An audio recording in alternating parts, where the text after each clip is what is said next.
Hi, this is me, Trina Kavanagh-Thomas, on the social media switch off. Today, I am here with the fabulous business coach, Gemma Gilbert. We've worked with each other, for quite some time. She's absolutely amazing. And she does, she does her work in a non-spammy way, looking after her clients and making sure that she does it with so much integrity and helps you to do the same. So welcome on today. And we're going to talk about productivity, because I feel, that we do need productivity. We do need to know how to manage our time and how to look after ourselves during that time. So it's really great to have you here today. Thanks, Trina. Yeah, that non-spammy thing you said, I love that. It's, for me, a lot of the online world can feel like the only opportunity we have is to use these scarcity tactics, or we have to go into this kind of ultra selling mode in order to sell our services. And I'm curious about a different way of marketing, and marketing grounded in empathy and understanding, and in simply offering the solution to a problem that our audience are looking to solve. And productivity ties into all of this, of course, because as an entrepreneur, as a business owner, if you're not productive, if you can't manage your time and your energy and manage your business, it's very hard to actually get to that selling point, because there's a lot to juggle, lots of different hats to wear, and productivity is kind of the main core of all of that. Absolutely. I think, when you really think about it, there is so many hats to wear for many people. You might be having to do all the content, and then you're having to do all the accounts in the background, and you might be having to do something else and something else and something else. And then you start just juggling everything. And if you don't have that time to yourself, I suppose, then it can become quite overwhelming, right? Totally. And I think that's one of the common traps for business owners is maybe not having that clarity on the different hats that they do wear. So like you say, whether you're doing your own accounts, obviously, if you're a service provider, you actually have a service to provide. So there's the serving your clients. Then there's often the resistance people have to actually embracing the fact that they are responsible for their marketing and sales, and they are head of marketing, they are head of sales, they are CEO. It doesn't matter how many associations you have in your head about a CEO being a 60-year-old male in an office. You are if you're a sole trader, you are likely the sole person responsible for your business. And so managing those hats, understanding those responsibilities, and being productive and effective in running it is pretty crucial.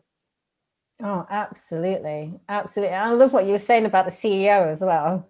I think sometimes people don't see themselves as a CEO, but they are the CEO. They are the brand, I suppose, of their own business. Would you say that, for some people that they need to get people in for those bits, or what would your view be on that? I think it's split. For me, like, you can outsource. There's a time to outsource for people that just know better than you. Like, if you don't want to go down hours and hours of learning a system or a tech, just outsource to someone that does. Marketing and sales, though, for me, they're the foundational elements of your business.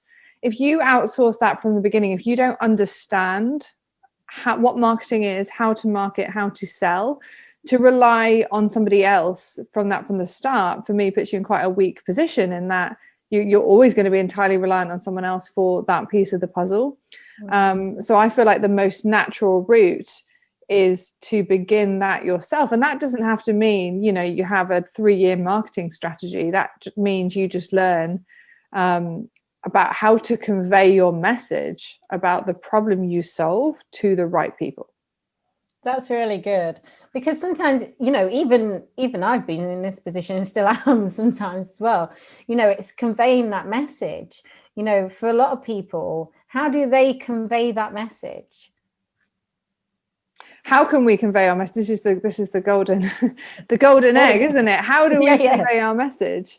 Absolutely. Through the lens of your client is the simplest way. So we have the curse of knowledge. We have so much knowledge, being an expert in our field, that that the kind of the easiest pitfall is that when we convey it, we go into formal jargon speak, which makes it incredibly difficult for people to understand. And if you think about the way we speak in our everyday life and the things we might say, like, oh, we need to do the food shop, oh, I need to do some exercise, oh, I look in the mirror and God, I wish I could lose a few pounds. These are the kind of everyday expressions that we use, and that language in whatever problem you solve, whatever desire you serve, needs to replicate that language, and that's the simplest way to put it. So if you want to have that in your head effect in your marketing, the answer is empathy. So if you can get into what your ideal clients are thinking, what are they saying to their family? What are they hearing their kids say to them? What are they lying in bed worrying about at night? And if that stuff becomes your narrative, that you're just showing up in a space going, hey, for those of you that have been wondering about this, like, here's my perspective on that. And here's how I feel like we can solve that. And let me share my point of view around why this solution is a really powerful one for you. That's marketing. That's allowing an idea and a message to spread in a really simple way. That's a really good way to put it as well. So how would productivity, how would someone become more productive in the work that they do? So this is links to the messaging thing, isn't it? Because we have to break down what productivity means in order to be productive. And it's quite easy to have quite a simplistic view of productivity. People will say, I need to stop procrastinating and just get on with things. I need to be productive. And when you look at it from that simplistic view, you're kind of ignoring the underlying causes that allow us to be productive or not productive. And a lot of the time people say, oh, I need to manage my time better. I need to manage my time. Now, I think this is a bit of a false truth, because we have the same amount of time every day, and you can pretty much guarantee that you are not effective in all of your time. So actually, if you're not effective in all of your time, it's not time that is the problem. It's your energy, it's your effectiveness in that time. So it's, instead of managing time, we actually want to look at managing our energy. And that's what our productivity is grounded in, which actually leads you to take a much more holistic view of how do we become more productive. Well, we need to look at our health, we need to look at our sleep, we need to look at our movement, our water consumption, we need to look at the times of day when we are alert and active, and we need to become incredibly receptive to listening to our body when those energy dips happen. Because when you hit the red zone of your energy dip, it's incredibly hard to get back up. Whereas if you're in tune with your body and you listen to those dips, you can rest, sleep, move, whatever you need, and work with your body to be productive. So that's the first takeaway, is manage your energy, not your time, and learn when those alert periods are for you, because that is when your most high priority work needs to take place. That's really beautiful as well. And, it almost goes into, talking about cycles and where we are in our cycle. What is our down period and what isn't our down period, and knowing those cycles really well. And, just even listening to this, it's so true. You have to look at what's going on underneath. Where is your energy right now? This is really golden nuggets for anyone who's watching this, because Gemma knows her stuff and she's been doing it for quite some time now. And she's built like such an amazing business out of it as well. What would be the thing that you would say to people where they are really deep down and they really don't know how to get out of it? What would you say to those people?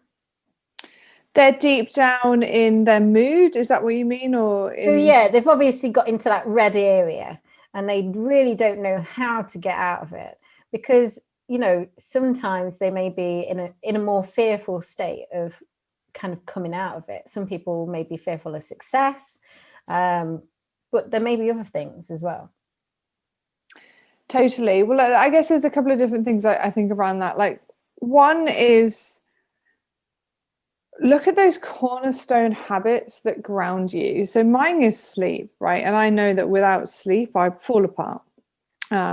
Everything's harder, everything's more emotional. And when you figure out what that cornerstone habit is, for some people it's exercise, for some people it's food, making sure that when you are feeling particularly low, that you are adhering to that cornerstone habit, that you're honoring that habit. for me is one of the quickest ways to return to being grounded. The second piece is where there's fear involved, fear of success, fear of failure. The underlying causes of your productivity are rooted in mindset, essentially. It always comes down to do the work. Like, what are you doing about it? So if you sit on your own for 6 months wondering why you're not productive and feeling deep down that, you know, it's not just you, right? It's not just you're a lazy person and you can't get on with it. Like, there's going to be a block there. So how proactively do you want to deal with that block? There's plenty of things you can do on your own. You can journal, you can meditate, you can read affirmations, or you can work with someone. And for me, working with someone has always been my go-to. I think because I know how powerful it is, and I know that working with someone and investing for, you know, even if it's just a one-off session, will get me 10 times where like me journaling would do, because I just find that perspective that someone else gives you and that energy exchange that somebody else gives you clears your blocks. So my go-to is like, invest in yourself. If this is important, if the thing you're procrastinating on is the thing you're saying is the most important thing, what are you going to do about it? That's brilliant. That's brilliant. And it almost, you know, calls people to step up and do the thing that they need to do. What would you say in terms of where someone places their time in the day? Because obviously sometimes people may look at their lives and go, there is absolutely no time. That is such a classic, you know, there's no time in the day. But as you said, we all have the same amount of hours in the day. What would you suggest for those people who are going, oh, I've got no time, but then they look at their day? What would you suggest to them? I suggest that they see their time as a choice, and that where they spend their time is where your priorities lie, and to make sure that you're making that choice consciously. So if you choose to lie in till 9 a.m., you're choosing to prioritize sleep. So see that choice as a conscious choice to prioritize sleep, which is cool if that's where your priorities lie. If your priorities lie with, you know, working for 3 hours before the kids get up, so you get like 3 hours undisturbed time because your business is a huge priority, but you don't want it to impact your family life, then choose to put your time there. But don't fall into the trap of feeling like you are beholden to time because you're choosing that. So I feel like just that simple shift of is a nice little thing to say to yourself is, I choose. And then just go through everything in your day. I choose to lie until 9. I choose to watch Netflix for 2 hours. I choose to not work in the afternoons. And then if you feel resistance coming up to some of the things you're saying that you choose, they're the probably things that you want to look at changing. So do you choose not to work? Do you choose not to spend time with your kids? What are the things that you think, oh, I wish I wasn't choosing that right now? And then go and do something about it. Oh, that's brilliant. And that is a really good golden nugget. Tell us how you got into what you're doing now. Business coaching or more like the productivity stuff we're talking about? So business coaching, because obviously this all comes into it. So totally. So tell us how you got into it all. So to summarize my journey before this in like one line, I was a teacher for 5 years, and then I went into educational publishing in sales, basically selling online technology to schools. How I got into business coaching itself was my son, and not realizing that my whole life I'd been in a career which was entirely incompatible with being a mother, and how I wanted to lead the role of mother and put my son to bed and not be in a traveling sales role. So coaching for me really pulled together my skills as a teacher and as a manager in my last job, and my interest in marketing and sales into kind of one beautiful role that you kind of find it and you think, is this a thing? Do people that this can be what I do as my business? And it's like when you go into that journey, I'm quite a pragmatic person, I'm quite a practical person, I'm quite a numbers person as well. But it's really hard to deny as you coach people, as you help people build their businesses, as much as I want it to be about the strategy and the numbers and just do X, Y, and Z type thing, that it's not really about that. I wish it was about that, but it's not really about that. It's about personal development, and it's about you showing up as the best version of yourself. And there's a quote I just love, which basically says, you know, your I think it was Hal Elrod, or was it someone else that said, you know, your level of success will only ever be in line with your level of personal development. And I found that to be so true. And my journey of personal development has been so huge. That's what makes the difference with my clients. It's how much they're committed to self-improvement, sharing their truth, to becoming a better person, a more productive person, somebody that is body aware, who cares about their health and their energy and their family and love, and all of that stuff feeds into the success of your body, of your business, way more than I wish it did, because it would be a lot simpler if it didn't. Which is why I find myself more and more talking about things like productivity and discipline and focus and mindset, as well as strategy and marketing and sales. It seems to have like kind of gone a little bit away from the strategy side then. At my heart, I love teaching marketing and sales. I love breaking down how we understand our clients and how we can communicate messages in a way which speak to their psychology, which speak to their heart, right? That's my bread and butter, and I'm really passionate about talking about that stuff. But there are so many blocks, like these fears we were talking about, that come up for people that stop them even engaging with that, because they have to get over their fear of visibility and their fear of judgment and their fear of speaking their truth and all of that. That for me, they're inextricable. They come hand in hand. Wow. And they do come hand in hand as well. And I really like how you put the body together with it all, because, you know, I truly believe, and I think you know this already, that your body is your business. Your body is your business. Without your body, you wouldn't even have a business, because you wouldn't be here in the first place. So your body is your business. And it is almost like a little driver for your business as well. But I like how you kind of tune it into those cues, but also bring the numbers to the game as well. It's so beautiful how you look at, start looking at the statistics of everything, but then at the same time, you really do understand where your clients are, what your clients are doing, what your clients need.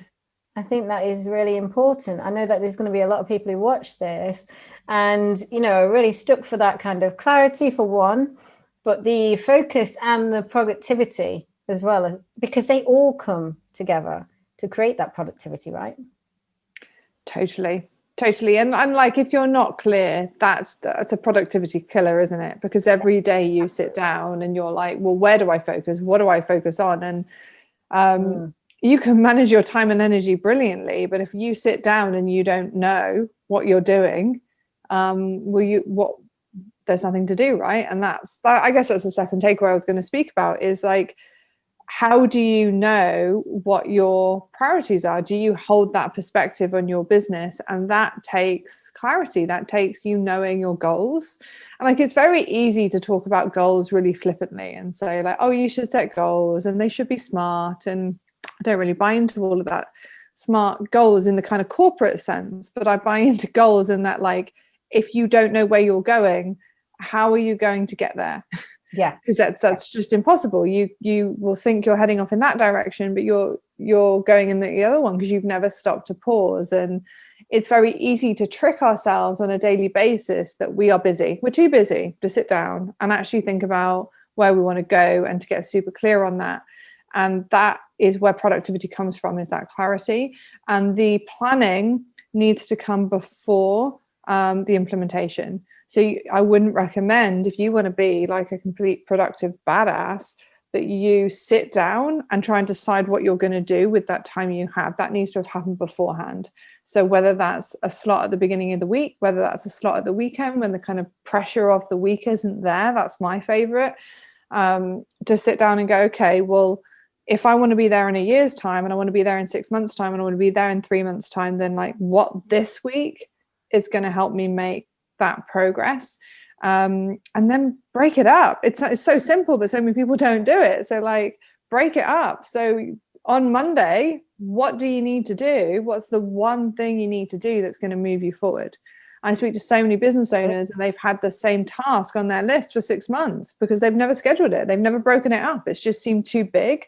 And so it's like we can shrug off these basics like, oh, well, I'll plan when. And it's like comes back to how important is it for you? Like sit down and do it today. That's really good. And it's really good advice as well. Really sound advice. You know, just going back on a weekend, I do my planning on a Sunday.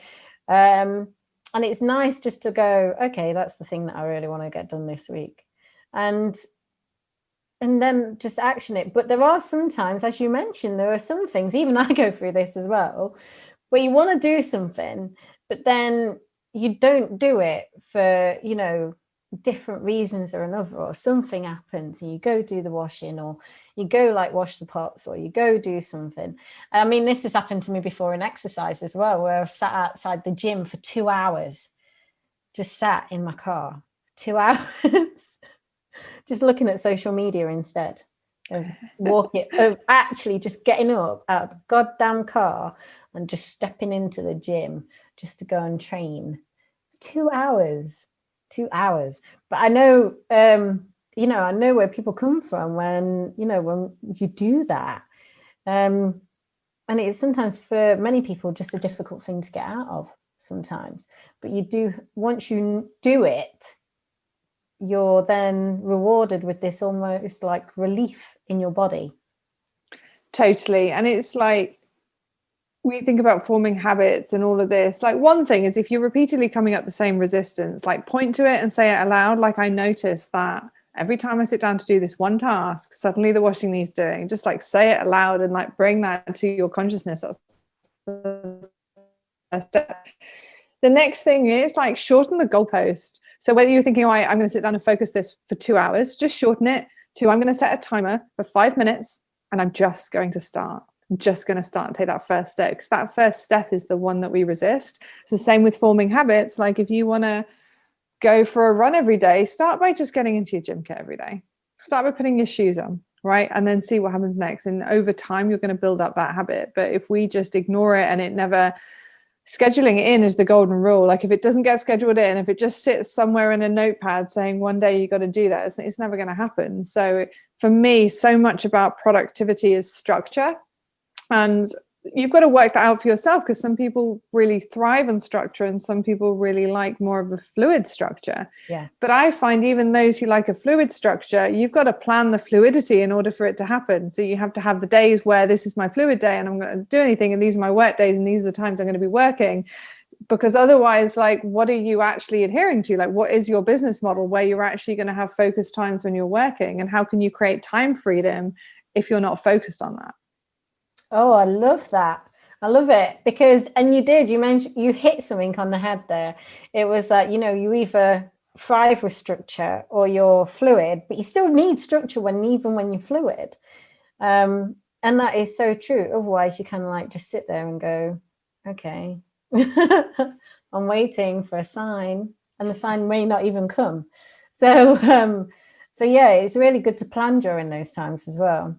I truly agree with that. Absolutely. And I think we're in this this self-care era where self-care is bandied about as this buzzword, and it's kind of lost meaning a bit, where any time someone's not feeling up for it, we're like, I just really need to look after myself right now.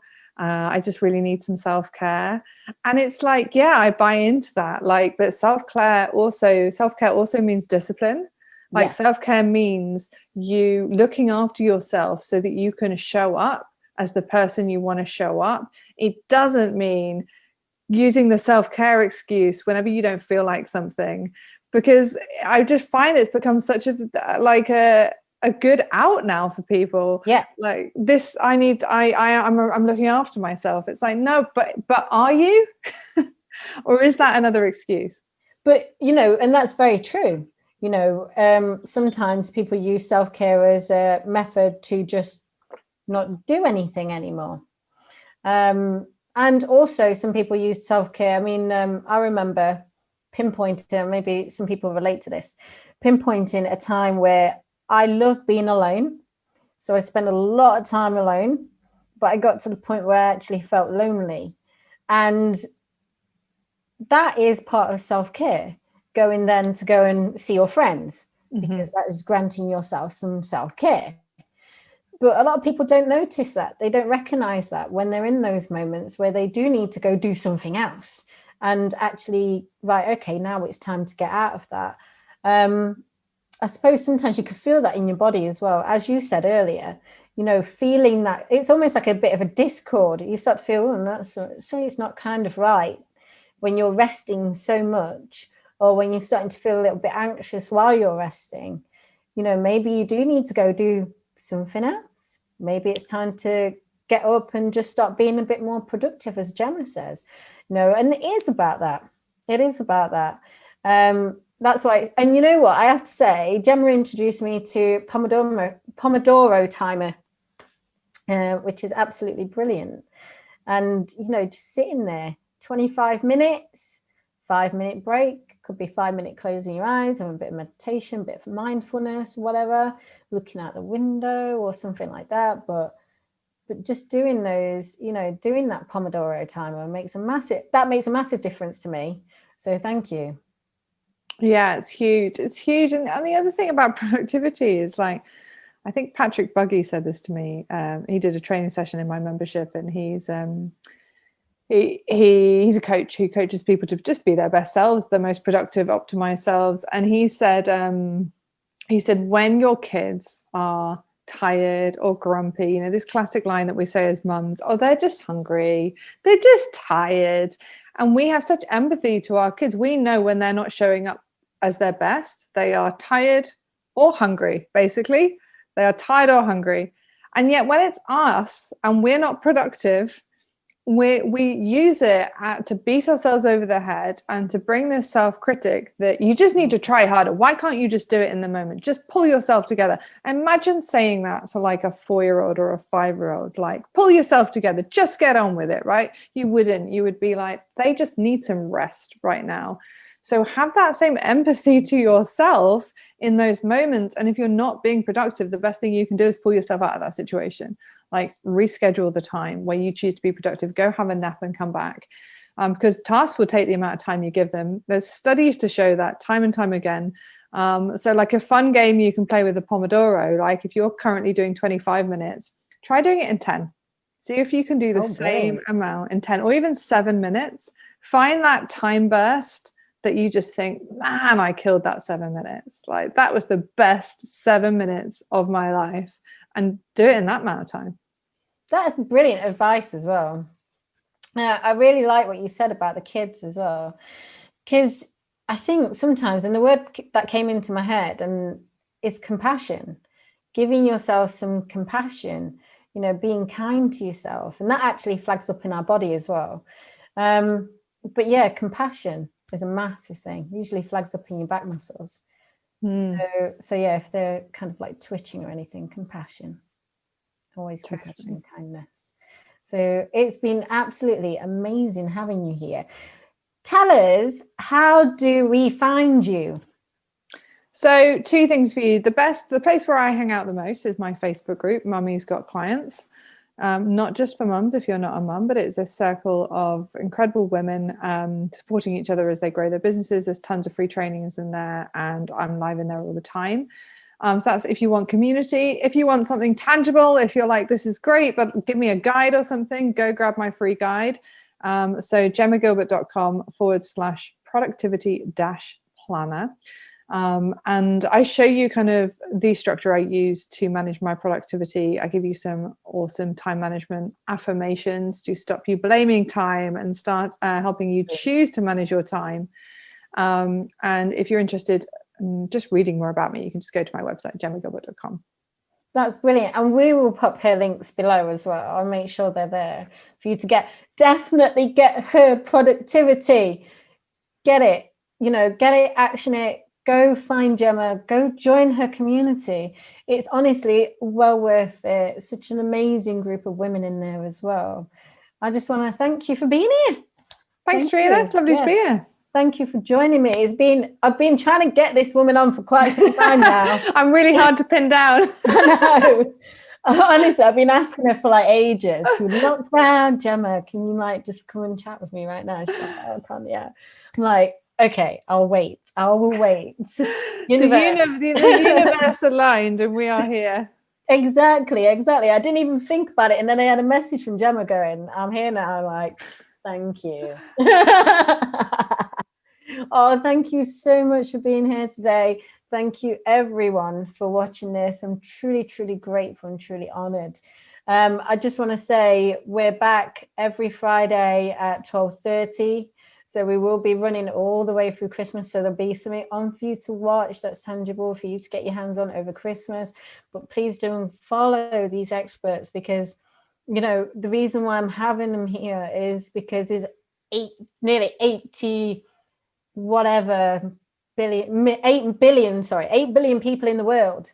And there's always someone out there for someone, especially when it comes to business, especially when it comes to looking after you, and especially as it comes to raising your purpose and actually getting out there and doing something in the world. So thank you, Gemma. Thank you so much. Thanks, Trina. Oh, thank you.